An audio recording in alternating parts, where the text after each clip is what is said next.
Hello friends, আগামীকাল সেন্সেক্সের expiry আছে, তাই একটু অ্যানালাইজ করার জন্য এলাম। তো বন্ধুরা, আজকের মার্কেটে কি হয়েছিল সেটা নিয়ে আগে একটু আলোচনা করা যাক।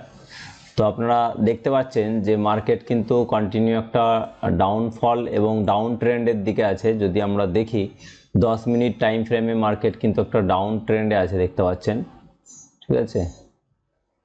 এই মুহূর্তে মার্কেট ডাউন ট্রেন্ডেই আছে।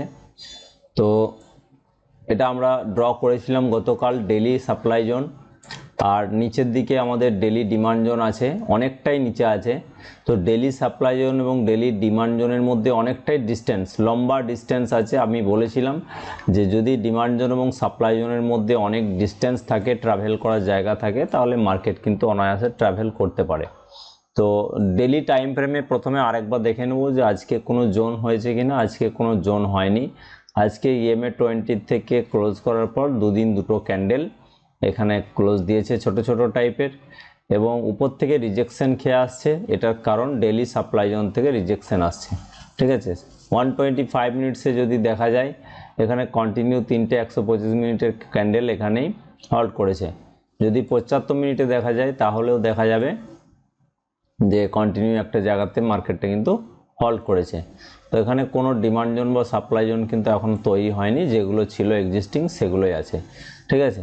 এরপর দেখুন, আমরা যদি দেখি যে এটা ছিল প্রিভিয়াস রেজিস্ট্যান্স, সেই প্রিভিয়াস রেজিস্ট্যান্সেই কিন্তু সাপোর্টটা মার্কেট নিয়েছে। প্রিভিয়াস রেজিস্ট্যান্স দেখতে পাচ্ছেন, এই প্রিভিয়াস রেজিস্ট্যান্সে মার্কেট সাপোর্ট নিয়েছিল, ঠিক আছে।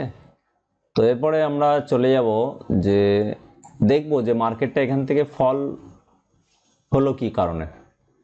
তো সকালবেলায় দেখতে পেলাম যে মার্কেট একটু গ্যাপ ডাউন খুলেছিল, গ্যাপ ডাউন খোলার পরে একটা গ্রিন কালারের বড় ক্যান্ডেল দিয়ে দেয়। তারপরে মার্কেটটা কিন্তু রীতিমতো ফল করে। কেন ফল করে? যদি 15 মিনিট টাইম ফ্রেমে চলে যায়, তো এখানে কোনো জোন পাওয়া যাচ্ছে না। 25 মিনিট টাইম ফ্রেমে যদি দেখি, হ্যাঁ 25 মিনিট টাইম ফ্রেমে যদি আমরা দেখি, তো এখানে র্যালি 2 বেস ক্যান্ডেল ড্রপ, একটা স্ট্রং সাপ্লাই জোন তৈরি হয়েছিল লোয়ার টাইম ফ্রেমে। ঠিক সেখান থেকেই কিন্তু দেখুন রিজেকশন নিয়েছে এবং একটা এখান থেকে ভালো রকম ফল কিন্তু হয়ে গেছে, ঠিক আছে। 25 মিনিট টাইম ফ্রেমে দেখুন, প্রথমে আজকের ওপেনিং ক্যান্ডেলে গ্রিন ক্যান্ডেল হয়, তারপর 25 মিনিটের সাপ্লাই জোন থেকে রিয়াকশান নেয়, এবং যেহেতু এটা একটা ডেলির সাপ্লাই জোন ছিল, তারপরে এবার মার্কেটটা ওখান থেকে রিজেকশন নিয়ে মার্কেটটা ফল করে গেল। ফল করার পরে আমরা দেখতে পাচ্ছি যে এখান থেকে একটা FTF, ফলো দ্য ফুটপ্রিন্টের এখান থেকে কিন্তু একটা ট্রেড হয়েছে। কিভাবে ফলো দ্য ফুটপ্রিন্টের ট্রেড হয়েছে একবার দেখা যাক বিবেচনা করে, ঠিক আছে। তো ফলো দ্য ফুটপ্রিন্টের ট্রেড অনুযায়ী আমরা 10 মিনিট টাইম ফ্রেমে চলে যাব। তো আমরা ফলো দ্য ফুটপ্রিন্টের সূত্র দেখেছি, যদি 75 মিনিটের ট্রেন্ড ডাউন, 15 মিনিটের ট্রেন্ড ডাউন এবং 10 মিনিট টাইম ফ্রেমে যদি কোনো স্ট্রং সাপ্লাই জোন থাকে লোয়ার টাইম ফ্রেমে এবং তার অ্যাচিভমেন্ট থাকে, তাহলে সেটা FTF জোন বলে সেটাকে ঘোষণা দেওয়া হয়। তো এখন 10 মিনিট টাইম ফ্রেম আমরা এই একটা সূত্র জানি, আর একটা সূত্র হচ্ছে যদি প্রাইস কোনো higher time frame supply zone থেকে রিয়াকশন নিয়ে বেরিয়ে আসে, ঠিক আছে, রিয়াক্ট করে, তাহলে যেহেতু এটা ডেলির সাপ্লাই জোন, তাহলে প্রাইসটা ডেলির সাপ্লাই জোন থেকে রিয়াক্ট করে বেরিয়ে আসছে। দেখতে পাচ্ছেন ডেলি সাপ্লাই জোন থেকে প্রাইস নেমে আসছে, কিন্তু এখান থেকে রিয়াকশন নিয়ে আসছে। তাহলে ডেলির সাপ্লাই জোন থেকে প্রাইসটা বেরিয়ে আসছে, অর্থাৎ হায়ার টাইম ফ্রেম কোনো সাপ্লাই জোন থেকে প্রাইসকে বেরিয়ে আসতে হবে, তাতে সেটা ডেলি হোক বা 75 মিনিটের হোক। এবং কি হতে হবে? ইন্টারমিডিয়েট টাইম ফ্রেমের ট্রেন্ড ডাউন থাকতে হবে। ইন্টারমিডিয়েট টাইম ফ্রেম কত মিনিট? সেটা 15 মিনিট বা 25 মিনিট হতে পারে। তাহলে 15 মিনিটের টাইম ফ্রেমের ট্রেন্ড একবার দেখে নেব। 15 মিনিট টাইম ফ্রেমের ট্রেন্ড কিন্তু আমরা দেখতে পাচ্ছি ডাউন। এখন এই জায়গাটা আমরা বাদ দিচ্ছি, ঠিক আছে, এতটুকু জায়গা আমরা বাদ দিয়ে দিচ্ছি, এটা ধরছি না। এখন আমরা ডেলি সাপ্লাই জোন থেকে আমরা ট্রেড নেব, FTF ট্রেড, সেটা দেখব যে আমাদের ফর্মুলা অনুযায়ী মিলছে কিনা। তাহলে হায়ার টাইম ফ্রেমের সাপ্লাই জোন থেকে প্রাইস আসছে রিয়াক্ট করে, প্রথম সূত্র। দ্বিতীয় সূত্র হচ্ছে ইন্টারমিডিয়েট টাইম ফ্রেমের ট্রেন্ড ডাউন থাকতে হবে। সেটা যদি দেখি, তাহলে লো, এটা হচ্ছে হাই, এটা লো, লোয়ার হাই, লোয়ার লো। তাহলে আমাদের যে ডাউস থিওরি অনুযায়ী যে সূত্র, সেই সূত্রটা কিন্তু মিলে যাচ্ছে হাই লো লোয়ার হাই আর লোয়ার লো। তাহলে ডাউস থিওরি অনুযায়ী আমাদের ক্লিয়ারলি এটা ডাউন ট্রেন্ড আমরা দেখতে পাচ্ছি, ঠিক আছে। এই জায়গাটা আমরা বাদ দিচ্ছি, কিন্তু এখন এটা ধরছি না, আমরা এইটুকু জায়গা ক্যালকুলেশন করছি, ঠিক আছে। তাহলে দুটো সূত্র মিললো। এরপর 3 নম্বর সূত্র কি হতে হবে না, কোনো লোয়ার টাইম ফ্রেমের 5 মিনিট বা 10 মিনিট টাইম ফ্রেমের কোনো ডিমান্ড জোন পেতে হবে, যে ডিমান্ড জোনটা স্ট্রং হবে এবং অ্যাচিভমেন্ট থাকবে, ঠিক আছে। তাহলে 10 মিনিট টাইম ফ্রেমের ডিমান্ড জোন যদি দেখি আমরা, এটা ড্রপ 1 2 বেস ক্যান্ডেল, তারপর ড্রপ এবং অ্যাচিভমেন্ট আছে এইটা, এখান থেকে নিয়ে এটা পর্যন্ত কিন্তু আমাদের একটা 10 মিনিটের সাপ্লাই জোন, ঠিক আছে। 10 মিনিটসের সাপ্লাই জোন। অ্যাচিভমেন্ট বলতে গেলে এই যে পিভটটা আছে, এই পিভটকে কিন্তু মার্কেট ব্রেক করেছে, দেখতেই পাচ্ছেন। এই পিভটকে ব্রেক করে ক্লোজ দিয়েছে, তাহলে অ্যাচিভমেন্ট আছে।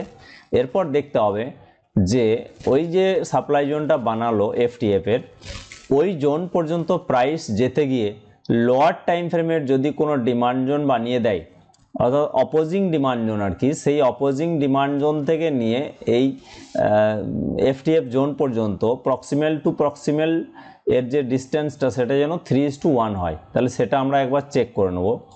তাহলে এরপর প্রাইস রেঞ্জে গেলাম, প্রাইস রেঞ্জে গিয়ে আমরা এখানে জোনটা ড্র করে নিচ্ছি। এটা আমাদের 10 মিনিটের এফটিএফ সাপ্লাই জোন, ঠিক আছে। 10 মিনিট সাপ্লাই জোন এফটিএফ ট্রেড, এটা আমরা ড্র করলাম। এরপর এইখানে একটা দেখতে পাচ্ছি 10 মিনিটের একটা ডিমান্ড জোন আছে, ঠিক আছে। এটা লোয়ার টাইম ফ্রেমের ডিমান্ড জোন, 10 মিনিটের ডিমান্ড জোন। চলো এটা ডিমান্ড জোন হিসেবেই ঘোষণা করলাম। এরপর এই সাপ্লাই জোন থেকে নিয়ে ডিমান্ড জোন পর্যন্ত প্রক্সিমাল টু প্রক্সিমাল, এটা প্রক্সিমাল লাইন আর এটা হচ্ছে প্রক্সিমাল লাইন, অর্থাৎ এইখান থেকে নিয়ে এইখান পর্যন্ত যে ডিস্টেন্সটা, সেটা যেন 3:1 হয় বা তার বেশি হয়। যদি এর থেকে কম হয় তাহলে কিন্তু এটা এফটিএফ ট্রেড হবে না, ওকে। তো মার্কেট কিন্তু এখান পর্যন্ত নেমেছে, ঠিক আছে। এবার আমরা ধারণায় আছি যে এই জোনটাতে যদি প্রাইস ফিরে আসে পুনরায়, তাহলে এখান থেকে মার্কেট ফল করবে, এটা আমাদের ধারণা।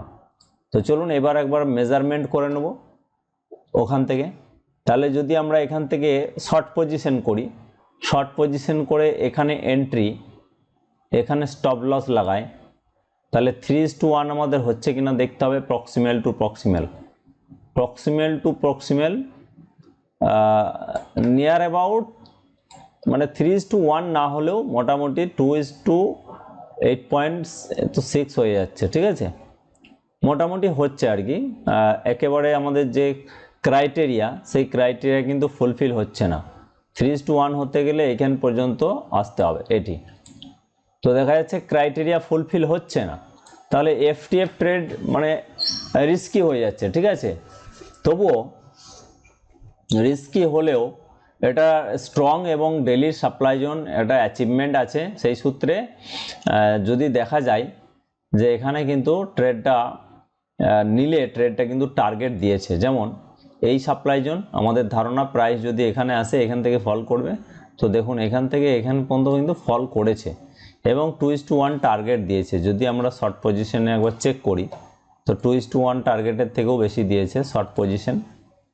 এখানে এন্ট্রি, এটা স্টপ লস, ঠিক আছে। স্টপ লস পর্যন্ত যায়নি, 2:1 টার্গেট, 2:1 মানে এই জায়গায় আমাদের চলে আসছে টার্গেট, ঠিক আছে। টার্গেট কিন্তু আমাদের হয়ে গেছে অনেক আগে। তাহলে এই ছিল আজকের একটা ট্রেড, ভালো ছিল এখানে, ঠিক আছে। এটা একটা ভালো ট্রেড ছিল।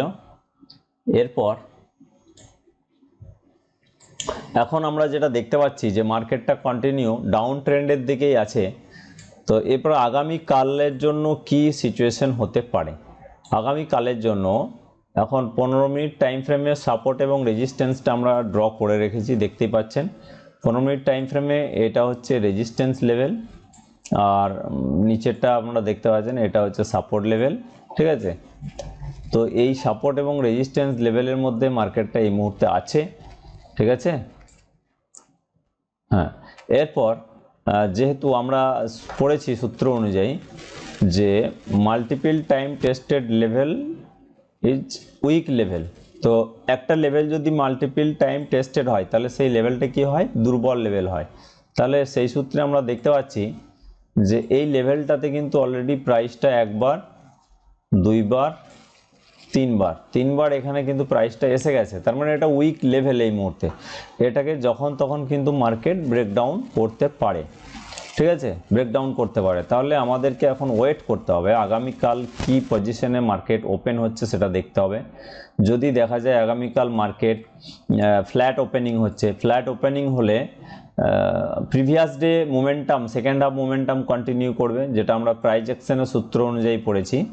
যদি আগামীকাল মার্কেট ফ্ল্যাট ওপেনিং হয় তাহলে মার্কেটের যে প্রবৃত্তি, সেই প্রবৃত্তি অনুযায়ী মার্কেট কি করবে, আগের দিনের সেকেন্ড হাফের মোমেন্টামকে কন্টিনিউ করবে। তো সেকেন্ড হাফের মোমেন্টাম বলতে বেলা 2টোর পর থেকে যে মোমেন্টামটা হয়েছে সেটাকে সেকেন্ড হাফের মোমেন্টাম বলা হয়। তো বেলা 2টোর পর থেকে যদি আমরা দেখি, এটা হচ্ছে সেকেন্ড হাফের মোমেন্টাম। সেকেন্ড হাফের মোমেন্টামটা কি আছে, ফল আছে। তাহলে নেক্সট ডেতে যদি মার্কেট ফ্ল্যাট ওপেনিং হয় তাহলে ওই মার্কেট প্রিভিয়াস ডে সেকেন্ড হাফের মোমেন্টামকে কন্টিনিউ করবে, অর্থাৎ এই ফলিংটাকেই কন্টিনিউ করবে। কোথা থেকে, কোনো একটা স্ট্রং রেজিস্ট্যান্স থেকে, স্ট্রং রেজিস্ট্যান্স বা কোনো সাপ্লাই জোন থেকে সেটা পাওয়ার নিয়ে মার্কেটটা ফল করবে। তাহলে সেই স্ট্রং সাপ্লাই জোন বা স্ট্রং রেজিস্ট্যান্সটা কি, এরপর আমরা দেখে নেব। তাহলে 25 মিনিট টাইম ফ্রেমে একবার যাই। 25 মিনিট টাইম ফ্রেমে যদি দেখি তাহলে দেখতে পাচ্ছ যে এখানে র্যালি 1 2 3 বেস ক্যান্ডেল ড্রপ, এই তিনটাকে যদি বেস ক্যান্ডেল ধরি, ড্রপ ক্যান্ডেল, তাহলে এটা একটা কিন্তু স্ট্রং 25 মিনিটের সাপ্লাই জোন আছে, ঠিক আছে। এই 25 মিনিটের সাপ্লাই জোন, এইখান থেকে কিন্তু মার্কেটটা নামতে পারে, অথবা এই যে প্রিভিয়াস সাপোর্ট নাও রেজিস্ট্যান্স, এখানেও কিন্তু রেজিস্ট্যান্স নিয়ে মার্কেটটা এই জায়গায় হল্ট করে এটাকে ভাঙতে পারে, ঠিক আছে, এটা হতে পারে। অথবা মার্কেট 15 মিনিটের কোনো স্ট্রং সাপ্লাই জোন থেকে মার্কেট কিন্তু নামতে পারে, ঠিক আছে। 25 মিনিটে যদি সাপ্লাই জোন না পাওয়া যায় প্রপারলি, তাহলে 15 মিনিটের সাপ্লাই জোন থেকেও মার্কেট কিন্তু নামবে যদি ফ্ল্যাট ওপেনিং হয়। তো দেখা যায় যদি মার্কেট এইখানের মধ্যেই কালকে ওপেনিং হয়, ওপেনিং হওয়ার পরে মার্কেটটা হয়তো এইভাবে প্রথমে গেল, ঠিক এই জায়গা পর্যন্ত আসতে পারে, এই জায়গাটা, ঠিক আছে, 82,040 থেকে 82,050 এই জায়গার মধ্যে। তো এটা দেখতে পাচ্ছেন যে একটা স্ট্রং সাপ্লাই জোন 15 মিনিটের, rally, single base candle drop, তারপরে ফলো থ্রু আছে। তো এই জায়গার থেকে পাওয়ার নিয়ে কিন্তু মার্কেটটা আবার নামতে পারে, ঠিক আছে। তারপরে যেহেতু এটা মাল্টিপল টাইম টেস্টেড হয়ে যাচ্ছে, 1 টাইম, 2 টাইমস, 3 টাইমস, আবার যদি এখানে টেস্ট করে 4 টাইমস, তাহলে এখানে হল্ট করার পর মার্কেটে কিন্তু এটাকে ব্রেকডাউন দিতে পারে। তো এ হচ্ছে আগামীকালের সেন্সেক্সের জন্য সিচুয়েশন। এরপর মার্কেটের ওপেনিংয়ের উপরেই বোঝা যাবে বাকিটা কি হচ্ছে, ঠিক আছে। এই মুহূর্তে জোন কিছু নেই, নতুন জোন গতকাল যে জোন ছিল সেই জোনই আছে। এখন আপাতত দেখা যাচ্ছে একটা 15 মিনিটের স্ট্রং সাপ্লাই জোন এখানে তৈরি হয়েছে, আর এখানে একটা স্ট্রং ডিমান্ড জোন তৈরি হয়েছে 15 মিনিটের, ঠিক আছে। আপাতত এটা আমরা সাপোর্ট লেভেল কনসিডার করছি, আর এটাকে আমরা রেজিস্ট্যান্স লেভেল কনসিডার করছি, ঠিক আছে। যেহেতু প্রাইসটা higher time frame supply zone থেকে আসছে এবং সাপ্লাই জোনটা টেস্টেড, তাহলে এই সাপ্লাই জোনটা খুব একটা আর তেজ নেই, দুর্বল হয়ে গেছে। এখন প্রাইস অ্যাকশনের উপর ভিত্তি করে ট্রেড নিতে হবে, কালকে কি হচ্ছে সেটাই দেখার বিষয়। যদি গ্যাপ আপ খুলে যায়, যদি দেখা যায় যে এইখানে গ্যাপ আপ খুলে গেছে, তাহলে মার্কেটটা কি করবে, এই জায়গা পর্যন্ত আসবে, অর্থাৎ এইখানটায় গ্যাপটা ফিল করবে, ঠিক এই জায়গা থেকে পাওয়ারটা নিয়ে আবার কিন্তু মার্কেটটা উঠে যাবে, ঠিক আছে। এরপর উঠে গিয়ে যদি দেখা যায় যে সারাদিন এই ডেইলি টাইম ফ্রেমের ডিস্টেল লাইনের কাছাকাছি হল্ট করে দিল, তাহলে কিন্তু পরের দিনে মার্কেটটা একে ব্রেকআউট করে উপর দিকে চলে যাবে, ঠিক আছে। তো ডেইলি টাইম ফ্রেমে আমরা দেখতে পাচ্ছি যে প্রাইসটা EMA 20-র কাছাকাছি আছে, খুব একটা দূরত্বে নেই। তাহলে এই ডেইলি টাইম ফ্রেমটাতে দুদিন টেস্ট হয়ে গেল, এখন এই ডেইলি টাইম ফ্রেমকে হল্ট করে মার্কেট যে কোনো মুহূর্তে ব্রেকআউট দিতে পারে। তো সিচুয়েশনের উপর ডিপেন্ড করছে, আগামীকাল গ্যাপ আপ খুলছে না গ্যাপ ডাউন খুলছে তার উপর ডিপেন্ড করছে। তো এই হচ্ছে সেন্সেক্সের আগামীকালের জন্য অ্যানালাইজ, বিশেষ কিছু নেই। তো বন্ধুরা, যদি ভিডিও ভালো লেগে থাকে ভিডিওটি লাইক করবে, শেয়ার করবে, ঠিক আছে। আর কি কি বিষয়ের উপর তোমরা ভিডিও চাও সেটা আমাকে জানাবে, আমি তোমাদের জন্য সেই ভিডিও দেওয়ার চেষ্টা করব।